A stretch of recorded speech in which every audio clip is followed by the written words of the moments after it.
নমস্কার বন্ধুরা, স্বপ্নভেলা চ্যানেলের ঘরকন্যায় সবাইকে অনেক অনেক স্বাগত। আমি আবার নতুন একটি ভিডিও নিয়ে চলে এসেছি। আজকে রান্না করব রেস্টুরেন্ট স্টাইলে ফ্রাইড রাইস আর আলুর দম রেসিপি। আমার সঙ্গে থাকুন এবং শেষ পর্যন্ত দেখতে থাকুন আমি কিভাবে রান্না করি। ফ্রাইড রাইস রান্নার জন্য প্রথমে মশলা ভেজে নেব। সাহাজিরে, সাহা গোলমরিচ, জায়ফল, জয়িত্রী, এলাচ, লবঙ্গ সব একসঙ্গে লাল লাল করে ভেজে নেব। এই মশলাটা ভেজে গুঁড়ো করে নেব। এই মশলাটায় আলুর দমেও দিয়ে দেব। মশলাটা আমার ভাজা হয়ে গেছে, এবার কড়া থেকে নামিয়ে নেব। মশলাগুলো ঠান্ডা হয়ে গেলে একটা গুঁড়ো তৈরি করে নেব। আলুর দম রান্নার জন্য কড়াই বসিয়ে দিয়েছি। কড়াই দিয়ে দিয়েছি সর্ষের তেল। সর্ষের তেলে এবার আলুগুলো লাল লাল করে ভেজে নেব। আলুগুলো সব আমি একবারেই ভেজে নেব। আলুগুলো কিন্তু দুফাল করে কেটে নিয়েছি। নতুন নতুন আলু তো বটি দিয়ে আঁচড়ে নিয়েছি, ওই জন্য গায়ে অল্প অল্প খোসা আছে। দিয়ে দেবো পরিমাণ মতো হলুদ, লবণ দিয়ে আলুগুলো লাল লাল করে ভেজে নেব। এবার আদা, জিরে, গরম মশলা, পেঁয়াজ, রসুনগুলো সব একসঙ্গে আমি একটা পেস্ট বানিয়ে নিয়েছি। আলুগুলো ভাজা হয়ে এসেছে, এরকম অবস্থায় দিয়ে দেবো মশলাগুলো সব দিয়ে আলু ভালো করে কষিয়ে নেব।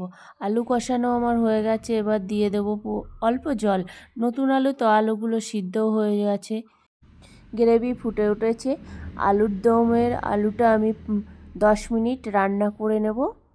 দেখুন উপরে তেলগুলো ভেসে উঠেছে। এরকম অবস্থায় আলুর দমের যে মশলাটা ভেজে নিয়েছিলাম গুঁড়ো করেও দিয়ে দিয়েছি।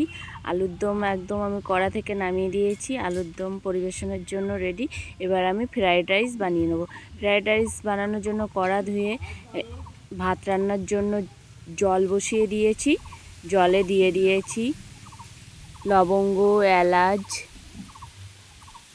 ভাতটা একটার গায়ে একটা না লেগে যায় তার জন্য দিয়ে দিয়েছি 1 চামচ সাদা তেল আর ভিনিগার, সাদা হওয়ার জন্য ভাতটা। এবার দিয়ে দেব চালগুলো আমি 1 ঘন্টা আগেই ভিজিয়ে রেখেছিলাম, সেটা আপনাদের সঙ্গে শেয়ার করে নিই। চাল ফুটে উঠেছে, দেখুন ভাতটা কিন্তু আমি 90% রান্না করে নেব। এই যে ভাত রান্না করা হয়ে গেছে। এবার একটা ঝুড়িতে নেট দিয়ে ভাতগুলো ঢেলে নেব জল ঝরানোর জন্য। ভাতগুলো কিন্তু পুরো একটা দেখুন একটার সঙ্গে মিশে যায়নি। ভাতগুলো একটু মেলে দেব।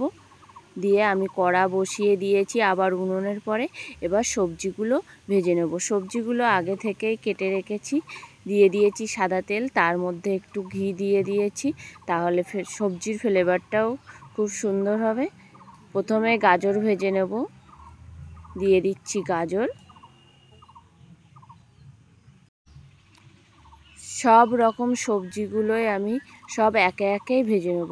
সবজিগুলো আগে যেমন তুলে নিয়েছি, তাড়াতাড়ি রান্নার জন্য কিন্তু সবজিগুলো আমি তুলে নেব না। সব অল্প অল্প ভাজা হলেই সব সবজিগুলি একে একে দিয়ে ভেজে নেব। এবার দিয়ে দেবো বিনগুলোও অল্প অল্প যখন ভাজা হয়ে যাবে তখন দিয়ে দেব সেরকম অবস্থায় ক্যাপসিকাম।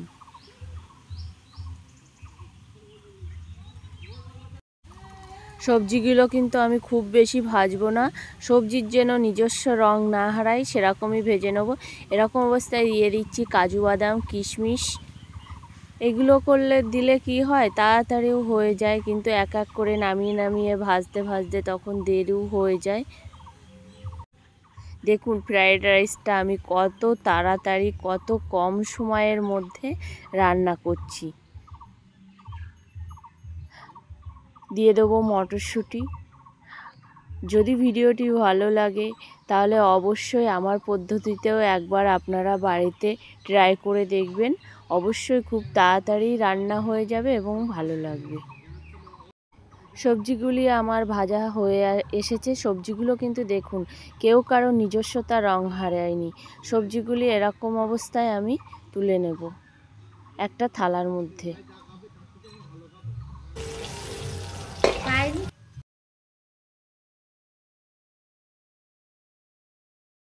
সবজিগুলি কড়া থেকে তোলা আমার হয়ে গেছে। এবার ভাত আর সবজিগুলি একসঙ্গে মেশানোর জন্য কড়াইতে দিয়ে দিয়েছি ঘিয়ের মধ্যে দিয়ে দিয়েছি 5-7টা এলাচ। এলাচগুলো কিন্তু আমি ফাটিয়ে নিয়েছি। এবার একটু লাল লাল হলেই দিয়ে দিচ্ছি যে ভাতগুলো আমি নামিয়ে রেখেছিলাম ভাতগুলো। এবার ভাত আর সবজিগুলো একসঙ্গে মিশিয়ে নেব। হাফ ভাত এখানে আমি দিয়ে দিয়েছি, এবার হাফ সবজিগুলোও দেব। এরকমভাবে কিন্তু ফ্রায়েড রাইসগুলো মিশালে খুব খেতে সুস্বাদু লাগে। গামলার মধ্যে মেশালে কিন্তু অতটা টেস্টি হয় না। এখানে আমি চিনি গুঁড়ো করে নিয়েছি। এবার দিয়ে দেবো চিনির গুঁড়ো। এখানে আমি 250 গ্রাম মতো চিনি গুঁড়ো করে নিয়েছি। আমি কিন্তু এখানে 1.5 কিলো চালের ফ্রায়েড রাইস রান্না করছি। এবার দিয়ে দেবো ভেজে রাখা মশলাটা, যে গুঁড়ো করে নিয়েছিলাম সেই মশলাটা দিয়ে দিয়েছি। এবার আর হাফ ভাত আমি দিয়ে দেবো। হাফ ভাত আমি দিয়ে দিলাম। ফ্রায়েড রাইস তৈরি করার জন্য সব কিছু কিন্তু পরিমাণ মতো নিলে ফ্রায়েড রাইস খুবই সুন্দর হয় খেতে। আর আপনিও একা হাতে অনেক লোকের ফ্রায়েড রাইস কিন্তু বাড়িতে বানিয়ে ফেলতে পারবেন। দেখুন, আমি কিন্তু ফ্রায়েড রাইসটা একদম পুরো রেস্টুরেন্টের মতো খুব কম সময়ে তাড়াতাড়ি বানাচ্ছি। আবার হাফ সবজিগুলোই দিয়ে দিলাম। আবার দিয়ে দেবো চিনির গুঁড়ো, দিয়ে দেবো ভাজা মশলার গুঁড়ো, দিয়ে দেবো পরিমাণ মতো লবণ। এবার ভাতটা ভালো করে নাড়িয়ে সব কিছু একসঙ্গে মিশিয়ে নেব। সবাই কিন্তু দেখতেই পাচ্ছেন আমি কিন্তু কড়ার জালটা একদম নেই বললেই চলে। দেখুন, একদম নিভু উনুনে আমি ফ্রায়েড রাইসটা একদম মিশাচ্ছি। ভাতগুলো দেখুন পুরো এক একটা, কেউ একটার সঙ্গে একটা কিন্তু লেগে নেই। 2-3 মিনিট নাড়িয়ে মিশিয়ে নেওয়ার পরে সব শেষে নামানোর আগে দিয়ে দেবো একটু কেওড়া জল, গোলাপ জল। আবার একটু ভাতগুলো সব মিশিয়ে নেব।